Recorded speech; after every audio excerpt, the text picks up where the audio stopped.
saya akan memprediksi tentang kasus Subang terkait dari OOJ. Nah, OOJ ini sudah terbuka lebar atau sudah terang benderangkah? Ataukah OOJ ini masih ada yang ditutupi? Ya, mari kita lihat di sini. Sebenarnya saya berharap Polda Jabar mau menyidang kode etik secara terbuka seperti kasusnya Sambo, sehingga tidak ada kecurigaan yang begini yang begitu kepada Polda Jabar. Apalagi kasus ini sudah 2 tahun lebih dan juga ada OOJ, sedangkan keluarga inti dan keluarga besar saling menutupi satu sama lain dan banyak drama. Untungnya para netizen ini setia atau gercep mengawal kasus ini, walaupun ada yang kontra, pro ini, pro itu, dan lain sebagainya. Tapi teman-teman, kalau kita mau berpikiran terbuka, segala sesuatunya itu perbedaan beranalisa, perbedaan prediksi, alangkah baiknya saling dihargai dan dihormati. Karena dengan adanya dukungan dari para YouTuber, para netizen, sehingga kasus ini pada akhirnya bisa ke arah persidangan, walaupun setelah 2 tahun lebih. Nah, mari kita lihat apakah OOJ ini sudah terbuka atau sudah terang benderang, sudah apa adanya, ataukah masih ada sesuatu yang disembunyikan di sini. Karena hal ini penting ya, dengan adanya keterbukaan OOJ, maka kasus ini bisa terbongkar. Andai kata OOJ masih saja selintutan, tentunya ada hal-hal yang akan ditutupi. Mari kita lihat apakah OOJ udah terbuka dan lain sebagainya. OOJ apakah sudah terbuka terang-benderang? Ada simbol new beginning. Nah, new beginning ini ibaratnya pagi hari, saatnya matahari terbit. Tadinya malam ke pagi, tadinya kegelapan, sekarang menuju ke terang ya. Jadi ada terang tapi masih pagi, jadi ada terang tapi masih samar-samar. Kemudian bagaimanakah OOJ ini? Ada karma, DNA karma.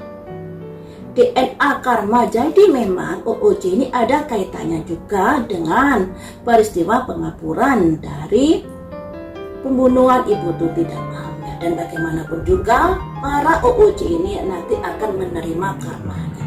Tapi di sini ada DNA. Jadi saya ingat dengan 2 DNA asing di TKP yang hingga saat ini belum ditemukan siapa pemiliknya.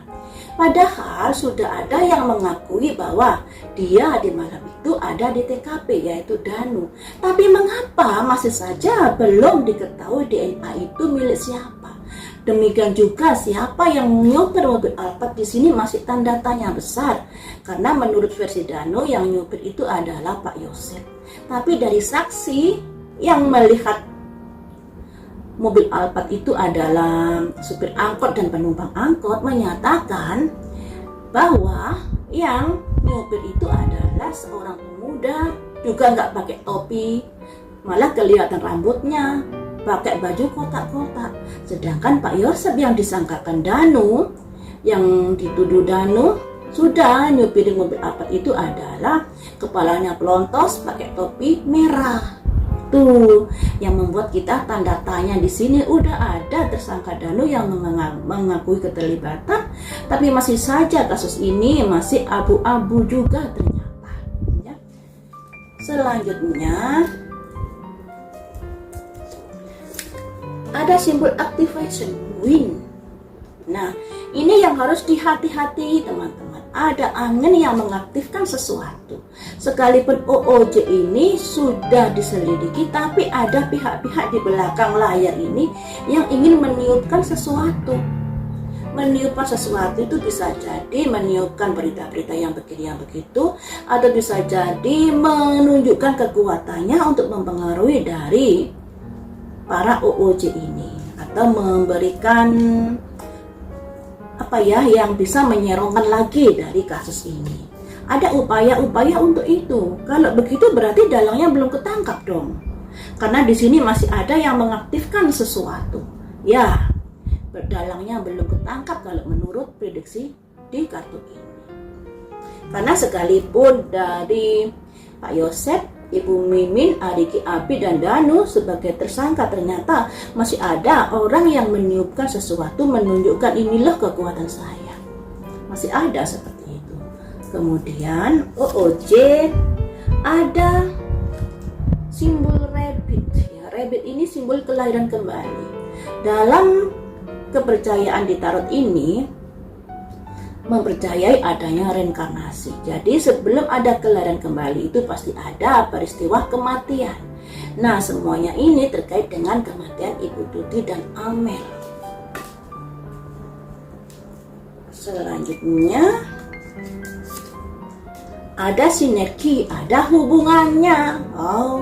Jadi kematian Ibu Tuti dan Amel ini ada hubungannya dengan seseorang yang sudah meniupkan sesuatu. Aktivasi ini, makanya di kasus ini banyak sekali framing, banyak sekali hoax, berita-berita yang menyesatkan dan lain sebagainya. Ternyata memang ada yang mengaktifkan untuk itu. Dan OOJ ini juga ada sinergi dengan kematian Ibu Tuti dan Amel. Ada peran penting juga OOJ di sini. Selanjutnya ada gerakan, ada perlompatan.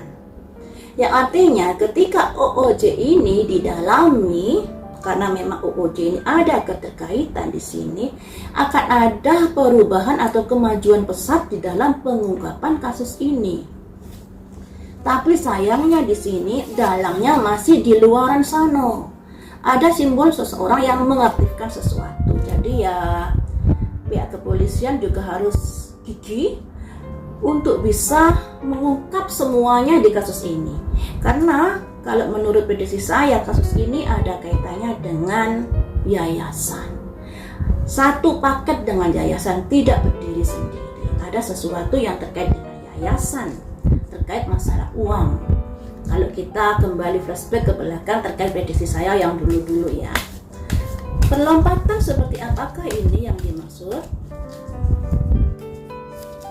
Ada simbol shape-shifting yang artinya masih berubah-ubah, teman-teman, masih berubah-ubah. Makanya di sini alangkah baiknya tangkap dulu dalangnya sehingga tidak ada lagi pergerakan yang bisa mempengaruhi dari kemajuan peristiwa ini. Ya, ada simbol awan, sesuatu yang masih bisa berubah-ubah. Kemudian kenapa begitu? Karena apa? Saman Healing Wisdom. Saman itu pengobatan tradisional ya teman-teman, karena di sini ada Asian Healing Wisdom, seorang pasien yang harus disembuhkan secara bijaksana. Yang artinya ibaratnya gini, masalah ini adalah sebuah masalah yang harus bijaksana dalam membongkar dan menanganinya. Ya, harus bijaksana. Juga bisa diartikan kasus ini juga kental dengan adanya hal-hal gaib.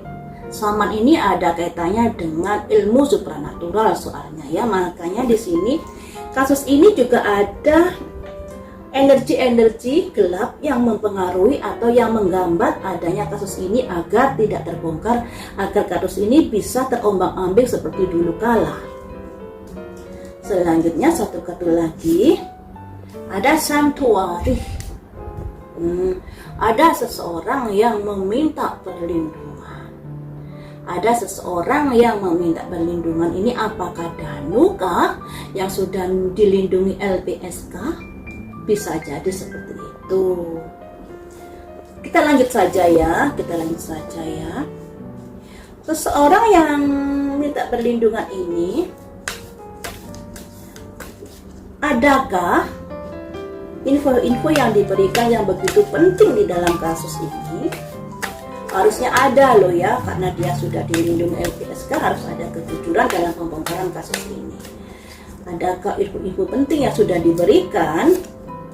Ada purifikasi, ada. Ternyata setelah Danu dilindungi LPSK, sekalipun kita juga tanda tanya dengan Danu ini, karena kadang-kadang yang namanya manusia setelah kita merasa dikepoin atau di prank 2 tahun lebih, kemudian Danu menyerahkan diri, kita membuat masih ragu-ragu percaya nggak dengan Danu ini. Di sini ada simbol purifikasi. Ada yang bisa dipercaya, juga ada yang tidak bisa dipercaya. Jadi Danu ini ada yang bisa membantu dari kepolisian, juga ada yang kurang bisa dipercaya. Jadi juga harus ada pemurnian terkait dari pernyataan-pernyataan Danu. Kemudian karena di sini ada perspektif, ada lorong gelap. Gelap ini simbol dari perspektif itu kan pemikiran. Jadi pemikiran-pemikiran yang dikaburkan, yang digelapkan di dalam kasus ini sehingga sulit mencapai titik terang di sini. Untuk bisa mencapai titik terang ini harus melewati jalan panjang, lorong panjang yang berputar-putar seperti kasus ini. Satu kartu lagi. Ada promos karena semuanya itu ada kesepakatan. Ini loh, bolak-balik kartu kesepakatan ini keluar.